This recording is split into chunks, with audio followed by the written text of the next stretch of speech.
Aha. Oh, perfect. Okay, so what lies beneath this film? You might recognize it. If you do, you're old. It's aged like milk, and not my choice of not my choice of title. But what's funny is this film was made in 2000, and it's amazing to think how far things have come since 2000 in terms of understanding soil microbiome. Um, I'm glad I managed to find a link there because Kat really sold me down the river with that one. Anyway, interesting film if you watch it. So what is soil health? Well, there's a few different definitions for it, of course, but I would say that, the biological component is certainly important. We've got these sort of various, I like to call them horrendigrams of, what soil health is, but always they have this biological component. And that historically has been really hard to understand. We've sort of been shooting in the dark, thinking we know what's important, but actually trying to uncover that at scale is really challenging. We, of course, have the plants, but I'm not going to talk about them today. But essentially, we're looking at bacteria. We're looking at fungi. Fungi are really sexy at the moment. Don't know if you noticed that. The sort of Merlin's sheldrakes have really kind of brought fungi into everyone's attention. And then we have the fauna, the things like tardigrades and worms and other things. And today I'm going to be talking about environmental DNA and how we can analyze soils using environmental DNA. Now, anyone wants to pick a fight with me later as to whether it's actually environmental DNA, because we are collecting the whole organisms in the sediments, we can do that later for sure. Please find me. Because environmental DNA is really, when we're looking at things like fish and kind of big charismatic organisms, it's eDNA that's been shed into the environment by those organisms. So you're not actually collecting the whole specimen itself. Whereas with soils, it's slightly different. So this is quite a confusing, slightly blurred picture of what we do. But essentially at NatureMetrics, we work in over 110 different countries, and we send out kits from our base in the UK that allow anyone to collect environmental samples. Water is fantastic for environmental DNA because you push the water through a filter in the field and you're concentrating that very dilute genetic soup into you're concentrating the eDNA in that soup into something very concentrated in the filter. With soils, we can't filter soil, so it's whole soil samples that we are collecting. And it's a little bit like this. So we have a modified syringe. Everything you need to collect the sample is in your bag. The only thing that's important is that it's super sterile, so we can't contaminate it. You take 4 subsamples, you put the soil into a pot, you add a buffer solution that sort of fixes that, stops the DNA from degrading, and then you send it back to our lab in the UK. Hopefully we get it through customs. We follow loads of different protocols. Each country has their own. Europe actually is great, but when we're working with other parts of the world, how they allow you to export samples and genetic material can vary, so that's always a consideration. But anyway, we get this back to our lab, and that's where the sort of real magic starts to happen, whereby we extract the DNA from the soil, we amplify the group of species that we're interested in using a specific primer, which is a piece of DNA that sticks to that specific group, bacteria or fungi. Oh, sorry for the online people. And then we sequence those genes that we've developed, that we've amplified using PCR. And with all that genomic information that we've amplified, we then run it against a reference database of barcoded species or microbes in the case of soils. Crazy computational power. I like to think of it as almost like the CSI of the kind of genomics world, where instead of going to a crime scene and we're sort of detecting what perpetrators have been there, murderers and rapists, we're looking for amoeba and fungi at scale. And so broadly, we can actually see what's there now in a detail never seen before. And this is what the bacteria data looks like. So each row, we get an Excel spreadsheet. Each row is a taxa that's been detected. It might be hundreds of rows of taxa, bacteria. We can see how many samples there are found in. Below, we've got a bubble plot for the reads. We can see each column is a sample that's been taken, and each circle is a sort of whether there's the proportion of DNA for that taxa. Amazing stuff. And then we have our fungi, amazing. Fauna, slightly more colorful, but yeah, I've actually seen the look on people's faces when they spent quite a lot of money on eDNA and you show them their results and it looks like this. It's kind of like, what do we do with this? For the 99.9% of people, this makes no sense. They don't really know what the value has been of doing this. So the list of species, even though it's fantastic and it provides insights on soil microbiome biodiversity like never before, it's kind of meaningless. We need simple metrics to really understand the complexity of nature. So we've got a platform. We've been putting some of our kind of metrics, species richness, onto this platform and seeing how things move through time. That's pretty useful too. But really, I think a broader question is more like looking at the community. How does the community vary? I really like these plots, non-metric multi-dimensional scaling, NMDS plots, the top ones. Each triangle is a sample, or each symbol is a sample, and the closer the samples are to each other, the more similar the composition of species. So these circles essentially are for the habitat areas. This isn't work that we've done. This is a publication, but I think it really elegantly shows how we can look at communities in this way. We've got a eucalyptus plantation and in years 2 and year 4, which is the blue triangles and the red circles. Red circles year 2, blue triangles year 4. And then a rubber plantation, which is the diamonds in year 3, and a rubber plantation in year 5, which is the yellow. And you can see that there's annual variation between those dominant soil and dominant tree covers. There's annual variation within that sort of within the eucalyptus plantation and the rubber plantation, but also there's very distinct communities that those dominant tree land covers are supporting in the bacteria and fungi. Again, really nice, but how can we kind of sort of disseminate this with shareholders and stakeholders? It's quite involved. One of the biggest questions is actually sort of what does good look like in terms of a soil context? And this is going to be really variable. We've been focusing a lot on the agronomic perspective, and of course we are growing different things in different parts of the world. Good microbiome is going to look different in different parts of the world, surely. And of course, it's not just arable land. You see, I've removed the UK and put a sad face because that's still how we feel about this. But anyway, looking at land cover in Europe, huge amount of forest that we're trying to restore. How do we know what a healthy forest is? We sort of don't. Grassland, cropland, shrubland. How do we know what's healthy shrubland? How can we make it healthier? What do we use as a sort of as a goal there? And then what about the rest of the world? So all these different kind of habitats, ecosystems that we're trying to restore, we're trying to make healthy. They're probably a bit degraded. We need to have a kind of target that we know. We need to know what good looks like. We still don't really know what that is. Again, another sort of geography textbook type thing showing the sort of the variability. I mean, in the UK, the JNCC has 155 habitat types in our tiny island. You know, that shows the complexity of sort of looking at individual habitats and trying to understand what good soil condition is for those different habitats. So what we can do is use this approach where we find a reference condition for what we want to move towards. And this is actually a really nice way to go. It's super realistic, isn't it? Because actually we need to find, we know that there's going to be quite a lot of seasonal variation. There's going to be varying geologies. And finding a site that is subject to the same environment, mostly the same environmental factors as your kind of impact sites is really important. So we developed this tool called Restoration Tracker. And it's really quite straightforward. It sounds quite scary and confusing, but it's not. We use base metrics based on soil fungi species and soil fungi functions, as well as bacteria species and functions, and then soil invertebrate species as our base metrics. And these feed up into a kind of overall site soil restoration score compared to your reference condition. So it's almost like a percentage similarity compared to your reference condition. We also use soil quality hectares, which is essentially the amount of land that you've got that you're trying to restore times sort of the percentage of that land cover in hectares with the soil restoration tracker score.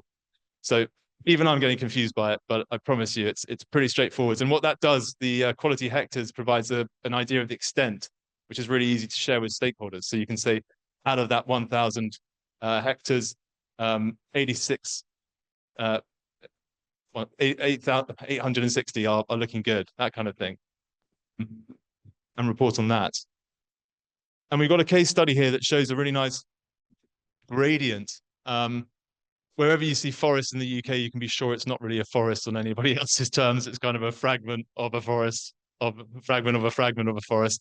But essentially, here we have Chiddingfold Forest in yellow, which is our reference condition, and then we have a few other forests that are at various stages of maturity. And sure enough, Wing Wood, which is this one, is scores. I don't know why I didn't change these into percentages. So just to really confuse you further, but these should be percentages.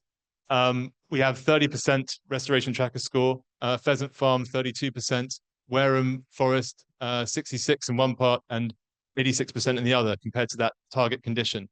And these are we have some details here on the sort of management actions. So Wingwood was very recently planted.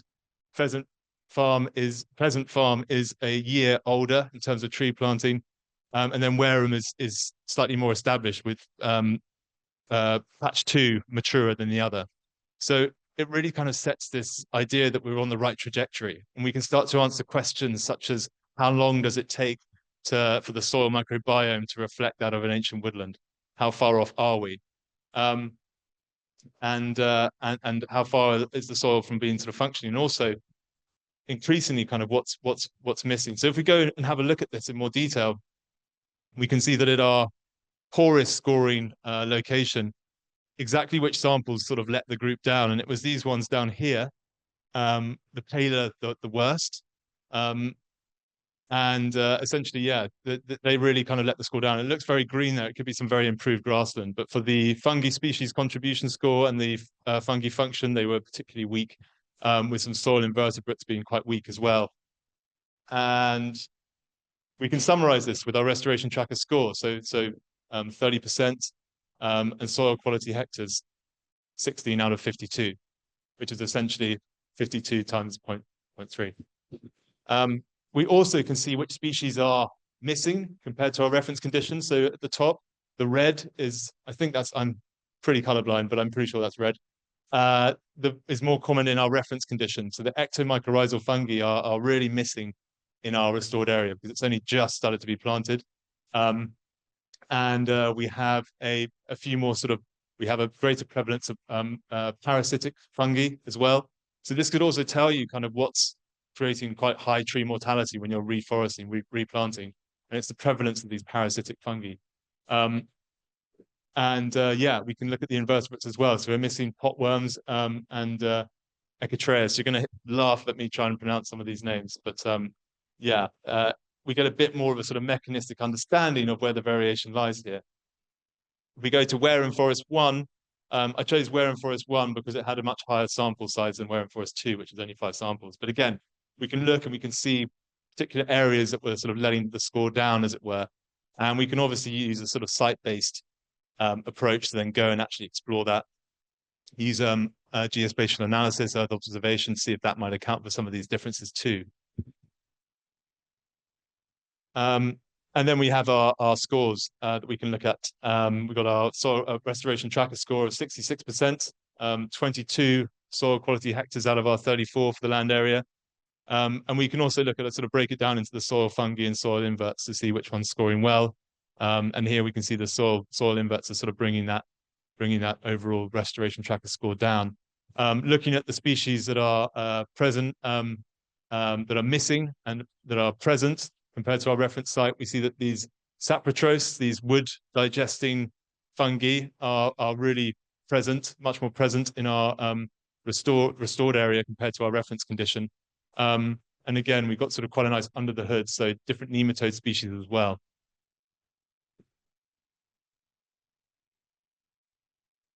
So I guess what we're trying to do, this harks back to sort of some of the talks that we've been listening to, Anouk and Tobias, where we're sort of trying to provide metrics that can kind of summarize this massive complexity of biodiversity data. And, you know, I don't think we should try and diminish the amazing kind of leaps and bounds in terms of the quantity of biodiversity data that we can get to try and meet sort of expectations for, you know, that a CFO can understand. I still think that we can create these metrics and base them on some really solid and transparent and vast biological data too. So you can sort of track things through time. Just to summarize this, yeah, we're really kind of seeing a bit of a shift as well from the market, despite some of the signals from over the pond. The TNFD, the CSRD, being able to report on the sort of state of your various land holdings is going to become increasingly important. And you can use these metrics to kind of compare across different ecosystems. If you are trying to, you could create your reference condition as a sort of always being regenerate, sort of a never industrially farmed area of land that's always been regeneratively managed, could be your reference condition when you're trying to move in that trajectory. It really is up to you to set that reference condition that you want to move towards. We also have quite a few applications with contamination in various sectors, such as the mining sector, oil and gas as well, but they've got contaminated land and they're trying to restore it. So actually trying to understand which management practices are most effective. Yeah, there's a range of different applications there. We can also use environmental DNA to kind of go down into the feeding profiles. Yeah, this is all based on data that we've collected in the UK. And it's really interesting to notice that, well, I mean, we would expect this, but clearly we see that the woodland is dominated by mutualistic fungi. And the intensive arable has a really high prevalence of parasitic pathogenic fungi. And we can actually break this down a little bit further. A few surprises there as well, like sort of peatland has really high amounts of pathogenic of parasitic fungi too. And yeah, these are kind of quite broad insights. We're obviously collecting data and feeding it in all the time. But it's really nice to be able to sort of visualize this and make some sort of quite broad generalizations, I guess, from all this data that we're collecting of what we want to find in these various habitats. So what's missing? Well, in the UK, we've actually been sampling quite intensively. So we've started to be able to put together a soil quality habitat index that doesn't need a reference condition. And this is really a bit of a game changer, because when we work with our clients and we say, well, you need a reference condition, that kind of adds a serious cost onto the sampling, because they have to sample this dynamic baseline simultaneously year on year with their, with their sites that they're restoring or they're managing, that they're trying to move towards that condition. We have to measure what good looks like on an annual basis, which can be quite costly. So by analyzing kind of this sort of big biodiversity data meets artificial intelligence approach, we've created a biodiversity intactness index where we can actually score individual species on their sensitivity. And that looks a bit like this. So a lot going on in terms of the text here, but essentially by looking at where species are found and the quality of the habitat that they've been found in, we can kind of we can basically score them. And yeah, we've got a few more details on how to sort of do that. If you want to talk to me afterwards about this, I'd be happy to answer as many questions as I can. But again, it's a sort of percentage, creates a percentage score of intactness for soils. A bit more on how it works, but I think it's always a bit easier to kind of jump to a case study to kind of help to visualize it. So here we are. You might have heard of NEP. It's a really famous rewilding site in the UK. It's been running for about 20 years. And essentially, they've created a sort of spin-off arm to that rewilding where they called Natagal, where they acquire land and they rewild it. And we did a comparison using this approach and the results were really interesting. So we didn't have to take a huge amount of samples for these quite big land parcels. But clearly we could see that NEP was scoring a little bit higher overall in both fungi, predicted biodiversity intactness index, as well as the invertebrates. Boothby had some surprises. So you can see that there's a few outliers here, and they're shown over there on the Boothby site. So sort of 3 samples that scored really, really well. So maybe somehow in this very industrial landscape, let's just go back to where those sites are. I think I showed them, yeah. So Boothby is this one up here. It's quite intensive agriculture. And we can see that, there's some remnant patches there that score really highly. And what's really cool is if we sort of break this down, we can see that there are some species of fungi that score really highly with this BII sensitivity that are completely absent at Boothby. So these are probably the sort of indicator species that we might be looking at that are kind of, you know, their presence is a sign that the soil is in really good nick, as we say in the UK. Really nice condition. And there are a range of applications there. Now, I know that there's certainly limitations to what we're doing. And I'd be really keen to kind of understand about any kind of concerns that you might have in using this approach, or ways that we can modify it. But there's a lot of potential in terms of, and a few of them are listed here. So, you know, even just sort of due diligence before acquiring a piece of land, trying to understand what the condition of the soil might be in, is a sort of instant one. But then, of course, when you're trying to sort of demonstrate regenerative towards a sort of goal as well, and provide metrics for that, it is really useful. Yeah, so I think we've sort of gone on a bit of a journey from what's there. We can understand what's there at the microbiome, these huge amounts of data and like species lists, but that isn't actually that useful in many contexts. So actually being able to understand how we can kind of compare what good looks like for our area and track that trajectory over time becomes important. And then we might be actually kind of moving towards a what's missing. What do we need here that's absent to improve the soil microbiome in this area? Thank you so much for your time. And yeah, please come and find me if you have any questions, or ask them now.